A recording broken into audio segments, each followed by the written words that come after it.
It is everyone's favorite blue-colored, Medaforce-reliant, full-charge idle type. It is IDL01 Deer Stage, regraded with a kit of full charge, bug, freeze, biped legs, and the leg ability of Rush, which buffs the success and power of equipped melee parts if the number equipped exceeds that of the targets. So right from start, and pretty much right from her debut, Deer Stage made her place not just as an ailment fighter, but also as a Medaforce spammer very, very clear, as having a Medaforce charge right from square one, as well as two very solid ailments make her a very dangerous force to be reckoned with. Full charge is considered a special skill or a wild skill, meaning anyone can use it with no requirement for compatibility, but when used, it will sap head HP down to about 50% to fully cap the user's Medaforce gauge at 100%. Now this can be used either for mixed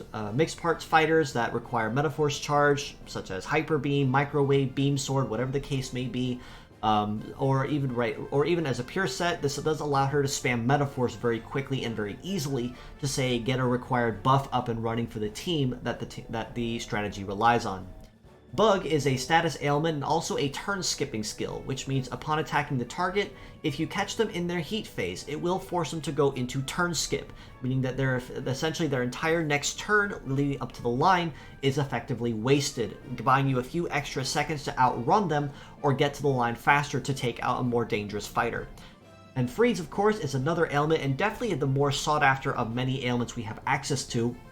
But when used, it will stop the opponent cold in their tracks and also guarantee the next hit that lands is guaranteed to land and guaranteed to be a critical hit, which means this is going to be a very well-desired and sought-after skill to use where, say, if you have a nuker come behind Deer Stage and finish the job after she stops them cold in their tracks and leaves them wide open.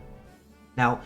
much like a lot of other cases, she doesn't necessarily use her leg ability to its fullest advantage, unfortunately, unless she's going against someone who is predominantly shooting based. And in this case, she can very easily make use of it by herself, despite it being a conditional leg ability. But, say, mixing the parts up for, say, triple melee in this case, can make up for this very easily as well. Her stats across the board, even if they are a little squishy,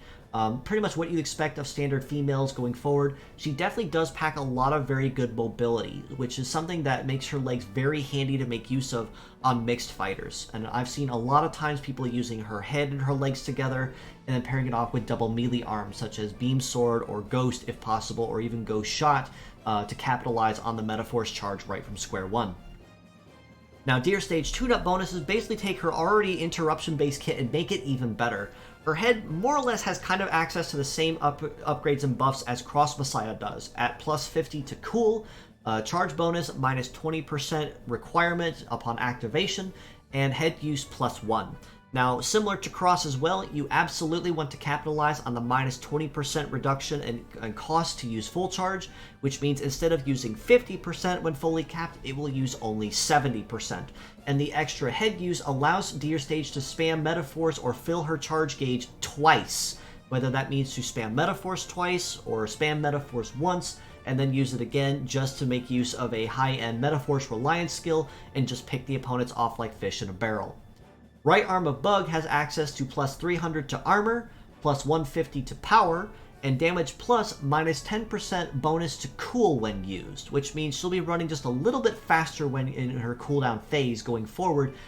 when she does hit the foe with Bug and turn skip. That being said, that bonus and the extra bonus to power are definitely the two bonuses you want to capitalize on so that she can make use of using turn skip very quickly and very easily, and also also boost her likelihood of outrunning a lot of speedier foes to guarantee that she gets the hit in first and wastes the turn.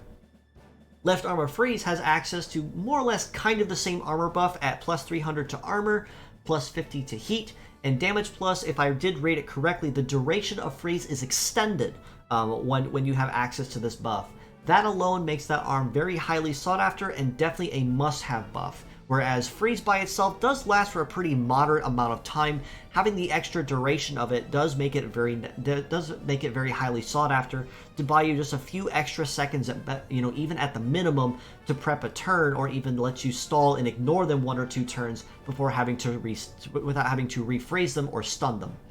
The armor bonus honestly is really nice too, as a way to guarantee that she is a little bit tankier than normal. Even as a female, she is relatively lighter in the armor department, so that extra 300 to her arm does make it really nice too, as the plus 50 to heat really isn't all that noticeable in the long run if you choose to go after that bonus.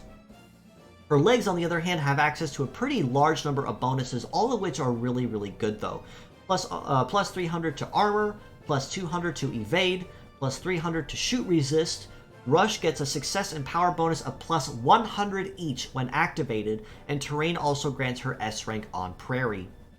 Now, she has access to a lot of really good buffs with this one, and you could honestly go either way depending on how you choose to build her legs. But the best recommendation I could give would be to go with the damage plus of her leg ability of Rush, as plus 100 is absolutely noticeable when it's activated. And honestly, I'd say for her second bonus, you could go for armor, evade, or shoot resist pretty easily and not really notice any major change, because even though the evade will be pretty nice, the shoot resist is also really good to capitalize on, as she is relatively low in that department. And of course, if that's something you don't want to go after either, armor is also a very solid option. S rank on Prairie is something you can honestly ignore, given that biped legs already have A rank on Prairie at base, so an extra 10% bonus really isn't going to do you a whole lot unless it really comes down to the crunch. But that being said, I still would encourage the other bonuses first before considering this one. Now, revisiting her old pure set and mixed parts scores, I honestly had to rate her very easily at a 7.5 and an 8 out of 10 respectively, given that she is effectively a stun locker and turn skipper right from start between freeze and bug as a 2-turn, which means by herself she can essentially stall one target, or even two if she times it right, by herself without anyone really having to come in and lend her a hand with extra time.